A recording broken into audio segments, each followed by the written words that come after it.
오늘 함께 나눌 본문 말씀 구약 창세기 18장 16절부터 33절 말씀입니다. 창세기 18장 16절부터 33절 말씀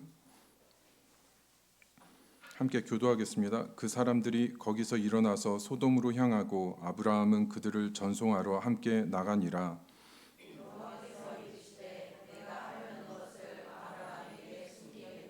아브라함은 강대한 나라가 되고 천하 만민은 그로 말미암아 복을 받게 될 것이 아니냐.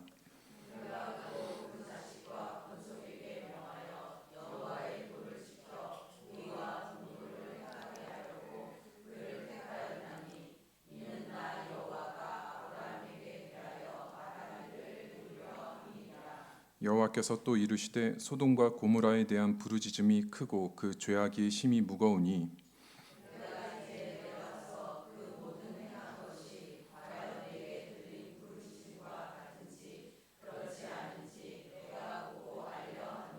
그 사람들이 거기서 떠나 소돔으로 향하여 가고 아브라함은 여호와 앞에 그대로 섰더니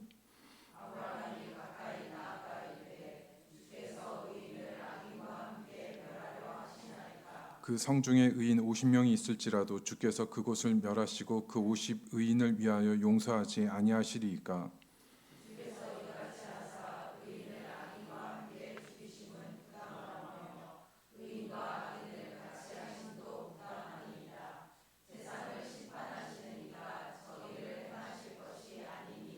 여호와께서 이르시되 내가 만일 소돔 성읍 가운데에서 의인 50명을 찾으면 그들을 위하여 온 지역을 용서하리라.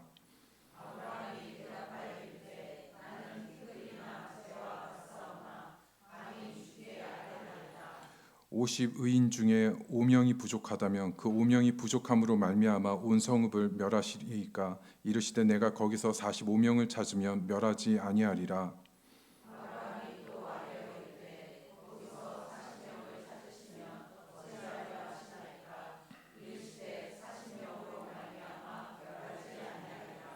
아브라함이 이르되 내 주여 노하지 마시옵고 말씀하게 하옵소서. 거기서 30명을 찾으시면 어찌하려 하시나이까. 이르시되 내가 거기서 30명을 찾으면 그리하지 아니하리라.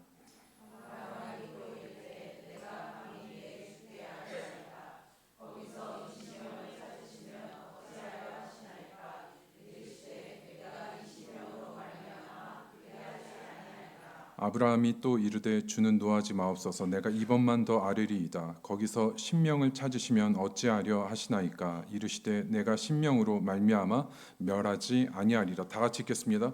여호와께서 아브라함과 말씀을 마치시고 가시니 아브라함도 자기 곳으로 돌아갔더라.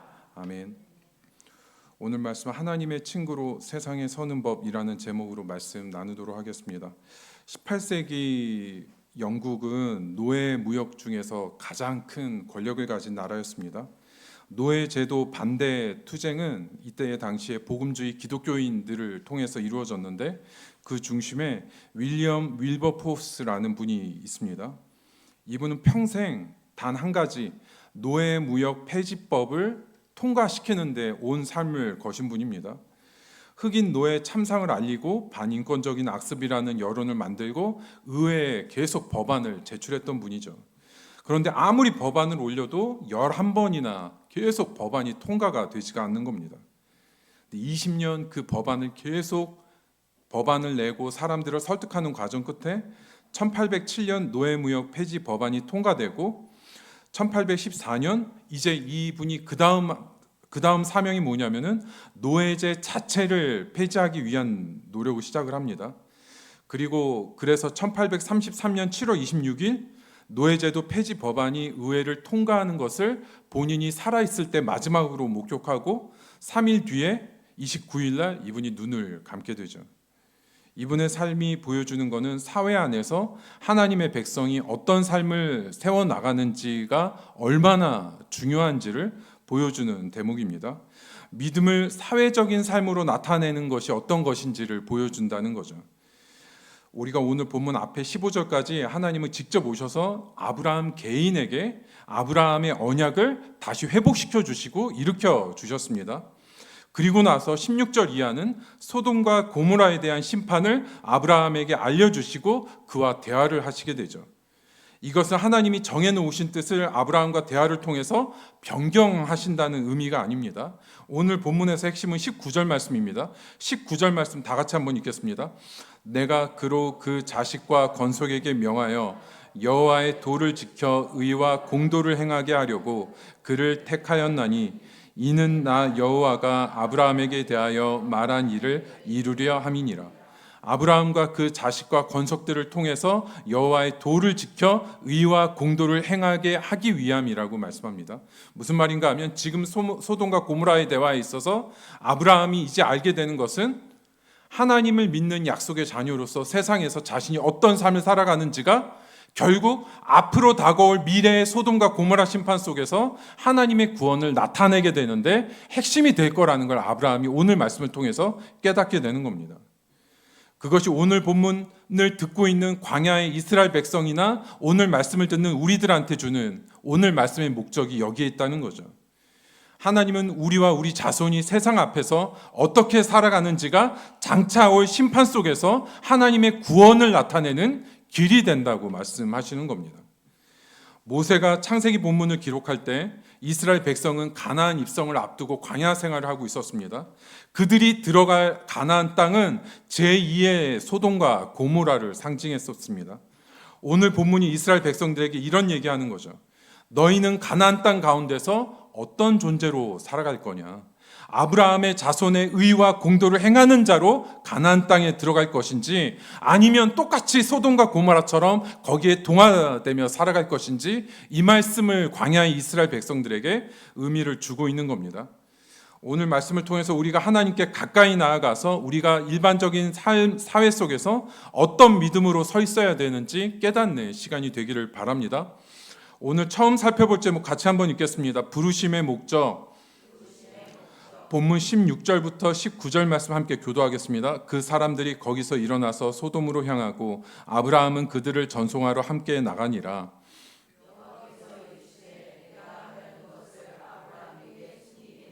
아브라함은 강대한 나라가 되고 천하 만민은 그로 말미암아 복을 받게 될 것이 아니냐.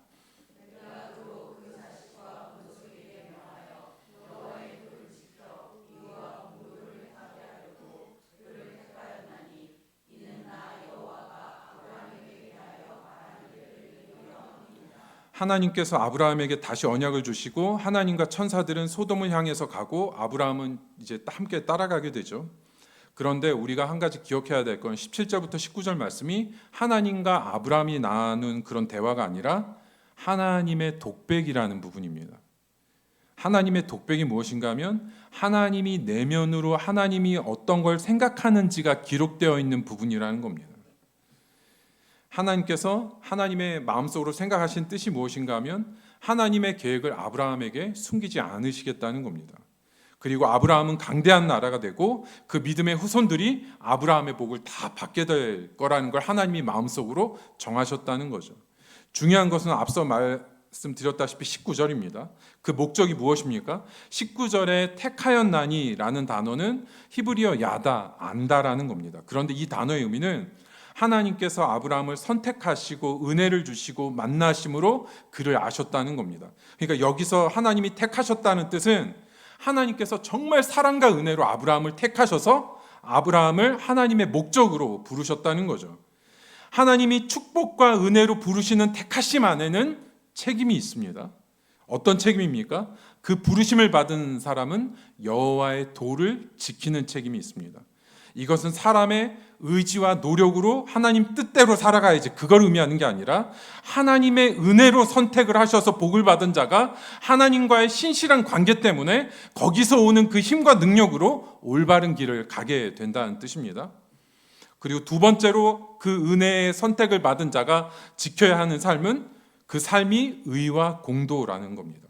이 말을 풀면 공의와 정의대로 사회에서 살아간다는 뜻입니다. 이 말은 하나님의 통치를 기억하고 하나님의 통치를 의식하면서 믿음의 공동체 안에 나타나야 하는 삶의 방식이 정의와 공의입니다. 공의로운 사람은 올바르게 공동체 질서를 세우게 되고 정의로운 사람은 파괴되고 무너진 공동체를 회복시키게 되는 겁니다. 하나님은 세상 한가운데 이 공동체를 세우시기 위해 아브라함에게 복을 주셨다고 말씀하는 거죠. 그런데 정의와 공의가 완전히 부서져 있는 소돔과 고모라를 심판하게 되는 것은 그 안에 정의와 공의가 완전히 무너졌기 때문입니다. 오늘 본문에 앞에 하나님의 독백이 기록되어 있는 이유는 하나님이 말씀하시는 목적이 세상 가운데 우리가 살아가는 것, 세상에서 우리가 살아가는 삶이 얼마나 중요한지를 보여주려고 기록된 말씀입니다. 하나님의 백성 공동체가 여호와의 도를 따르고 그 가운데 하나님의 정의와 공의로 공동체를 죄에서 지키고 회복시키는 역할이 세상 가운데 하나님의 뜻을 드러내고 하나님의 긍휼한 은혜를 가져오는 통로가 된다는 거죠. 그래서 믿는 사람이 사회 곳곳에 구석구석에 그 사람이 세워져 있는 게 너무 중요하다는 겁니다. 예수 그리스도 십자가 복음으로 변화되고 하나님이 주신 공의와 정의의 사명을 가지고 그 자리를 지켜내는 게 굉장히 큰 의미가 있다는 거죠. 우리가 세상에서 어떤 역할을 가지고 그 자리에 있으면 갈등이 있고 부딪힘이 있습니다. 그런데 이건 뭘 의미하냐면은 아직 그 안에 변화될 가능성이 있다는 겁니다. 부딪힘이 있다는 것 자체가. 하나님의 도가 세상에 들어가고 펼쳐질 가능성이 있다는 거죠. 하지만 세상 가운데 가능성이 완전히 없어진다는 것은 어떤 의미인가 하면 믿는 사람마저 세상에서 하나님 목소리를 내는 삶을 살지 못할 때 세상은 걷잡을 수 없이 끝까지 부패하게 되는 겁니다. 믿는 사람이 어설픈 믿음 가지고 세상에 들어가게 될 때 자신도 부패하게 되고 세상도 부패하게 됩니다. 그래서 하나님께서는 믿는 백성들을 충분히 훈련시키시는 겁니다. 가정에서부터 교회에서부터 하나님의 뜻을 따르고 순종하는 것이 무엇인지 배우게 하시고 그 뜻이 세워지는 나라가 어떻게 하나님의 평안과 축복을 가져오게 되는지 그 백성들을 다 경험하게 하시는 겁니다. 그런데 지금의 문제는 처음부터 우리가 세상에 들어가는 목적이 세상과 별반 다르지 않다는 겁니다. 세상에 들어갈 때 내가 좋아하는 일을 찾고 그 좋아하는 일을 하면서 적절한 대우받아야 하고 다른 사람들과 똑같이 세상이 내 자신을 증명하고 성공할 수 있는 무대 정도로 생각하는 거죠. 생존 자체가 쉽지 않기 때문에 치열하게 경쟁하고 시도하고 어떻게 해서든지 자리를 만약에 잡게 됐다. 그 다음부터는 그 자리를 지켜내고 견뎌내는 것이 전부가 되면 세상 사람들이 살아가는 것과 별반 차이가 없는 겁니다. 결국은 중요한 건 믿는 사람들이 세상을 어떻게 바라보고 있는지가 중요하죠. 정말 이 세상이 하나님의 심판 아래 있고 우리의 믿음이 테스트가 되는 장인가 아니면 다른 사람들과 똑같이 내가 세상에서 성공하고 행복해야 하는 그런 공간인가 하는 겁니다. 세상은 우리에게 믿음의 장이라는 거죠. 하나님이 주신 은혜와 능력으로 우리의 변화된 모습으로 세상에 들어가서 하나님이 주신 믿음을 끝까지 지켜내고 그 싸움을 싸워야 하는 곳이라는 겁니다. 그 갈등과 싸움이 살아있을 때 우리가 진정한 축복의 통로로 하나님이 우리를 부르신 뜻을 세워갈 수 있을 줄 믿습니다. 오늘 두 번째로 살펴볼 제목 같이 한번 읽겠습니다. 하나님이 보시는 죄의 한도가 있다. 본문 20절과 21절 말씀 함께 교도하겠습니다. 여호와께서 또 이르시되 소돔과 고모라에 대한 부르짖음이 크고 그 죄악이 심히 무거우니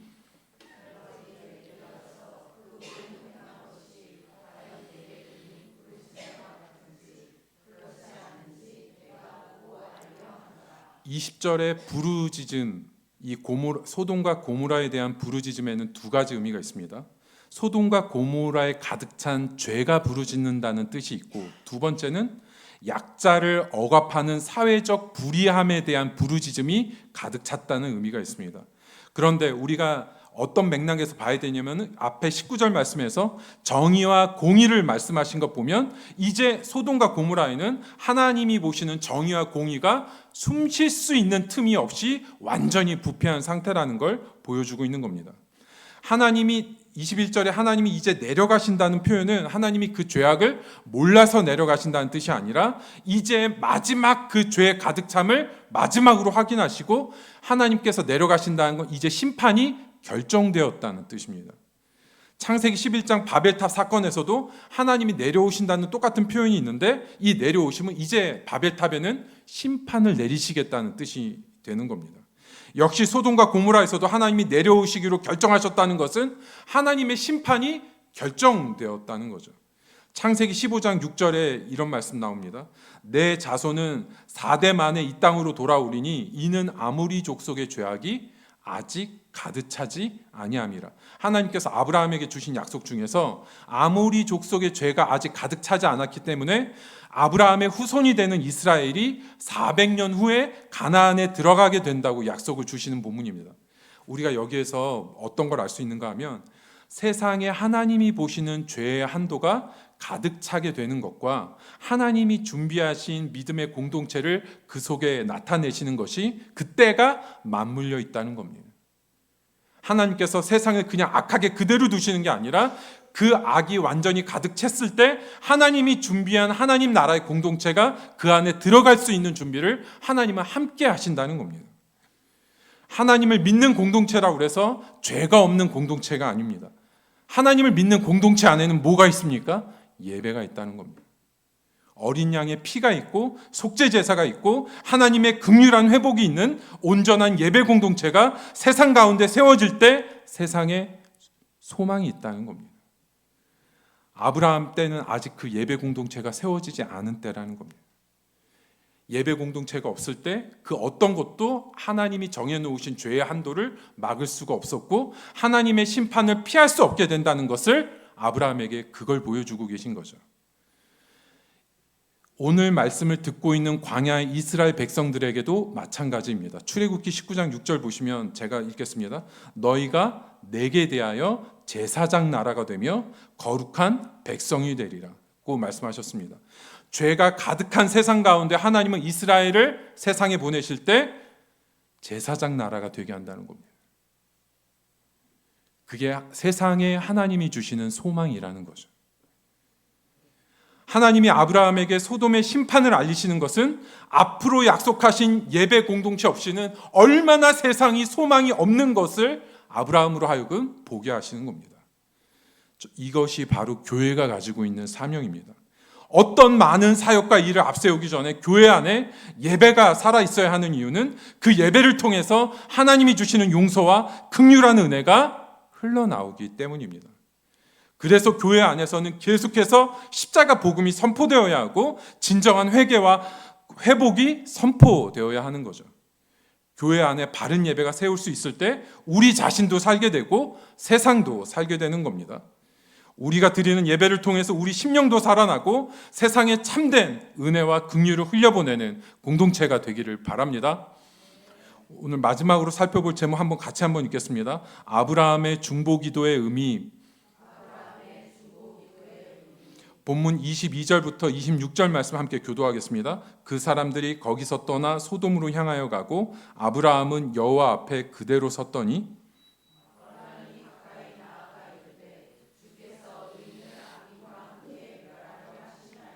그 성중에 의인 50명이 있을지라도 주께서 그곳을 멸하시고 그 50 의인을 위하여 용서하지 아니하시리이까?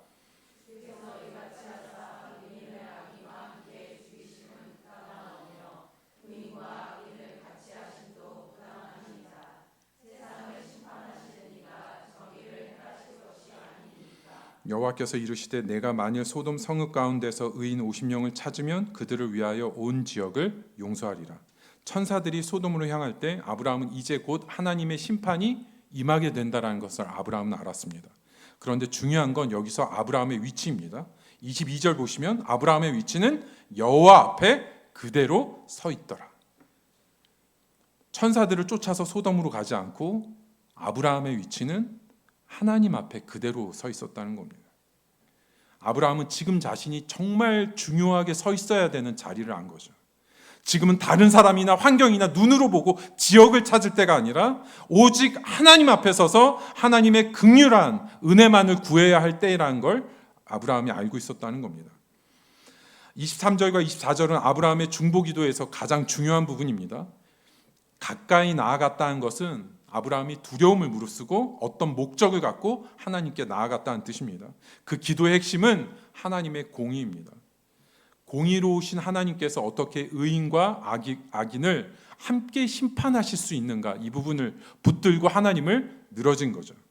만약 소돔과 고모라의 의인 50명만 남아있다면 그 50명 때문에 소돔과 고모라의 죄를 용서해 주실 수 있는 분이 아니냐고 하나님께 나아가는 겁니다. 여기서 중요한 건 아브라함의 기도는 하나님의 뜻을 바꾸려고 한 게 아닙니다. 하나님이 가지고 있는 성품을 근거로 나아가는 겁니다. 하나님이 어떤 분이신지 알고 있기 때문에 공의와 자비의 하나님을 믿고 의지하면서 기도하고 있는 거죠. 이때 하나님이 무엇이라고 말씀하십니까? 26절 보시면 그 50명 때문에 온 지역을 용서하시겠다고 말씀하십니다. 이때 용서하다라는 히브리어가 의미가 들어올리다는 겁니다. 무엇을 들어올리는 겁니까? 하나님께서 소돔과 고모라의 죄의 짐을 들어올리시겠다는 겁니다. 50명 의인 때문에. 아브라함은 하나님께 그 대상을 45명, 40명, 20명, 10명까지 줄여가면서 하나님께 간청을 하죠. 마지막 본문 33절 말씀 함께 읽겠습니다. 여호와께서 아브라함과 말씀을 마치시고 가시니 아브라함도 자기 곳으로 돌아갔더라. 33절에 여호와께서 가신다는 것은 어떤 걸 의미하냐면은 소돔과 고모라의 의인 10명이 없었다는 것을 암묵적으로 의미하는 겁니다. 하나님의 심판이 변할 수 없었다라는 걸 하나님께서 암묵적으로 남기시고 돌이키시는 겁니다. 하나님께서. 이것이 아브라함에게 주는 메시지는 하나님은 공의와 자비의 하나님이 맞다는 겁니다. 아브라함에게 응답하신 겁니다. 아브라함이 처음 붙들었던 공의와 자비의 하나님이 맞다라는 겁니다. 아무리 악하고 죄로 가득한 세상이라도 하나님을 바르게 믿는 최소한의 10명 공동체만 있기만 한다면 하나님께서 언제든지 그 심판을 막으시고 그 죄를 용서해 주시는 분이라는 걸 아브라함에게 확신시켜 주신 거죠. 이게 오늘 말씀의 핵심입니다. 중보기도는 하나님을 설득하고 하나님의 결정을 바꾸는 게 중보기도가 아닙니다. 하나님의 변하지 않는 성품을 의지하고 기도하고 하나님의 결정 밑에 깔려있는 하나님의 공의와 긍휼하신 자비와 사랑을 깨닫고 하나님의 결정 앞에 우리가 어떤 삶을 지고 살아가야 하는지 깨닫게 되는 겁니다. 그러면 이제 이 어려운 부분은 이 부분이죠. 이런 질문을 할 수 있습니다. 아브라함의 중보기도는 결과적으로 실패한 것 아닌가 하는 겁니다. 왜냐하면 소돔은 결국 멸망했기 때문이죠. 하지만 이것은 실패한 기도가 아닙니다. 만약 아브라함이 이 순간 하나님을 찾고 기도하지 않았더라면 소돔에 대한 심판의 의미를 알 수가 없었을 겁니다. 그냥 갑자기 심판이 떨어졌으면 모든 사람들이 하나님은 무서운 분이시고 하나님은 공의롭지 않으신 분이고 의인도 함께 심판하시는 분이라고 생각했을 겁니다. 하지만 아브라함이 하나님의 변하지 않는 신실한 성품을 의지해서 기도했을 때 소돔을 심판할 수밖에 없었던 하나님의 공의와 자비가 무엇인지 알게 되었다는 거죠. 그래서 우리는 더욱 중보기도에 힘써야 하는 겁니다.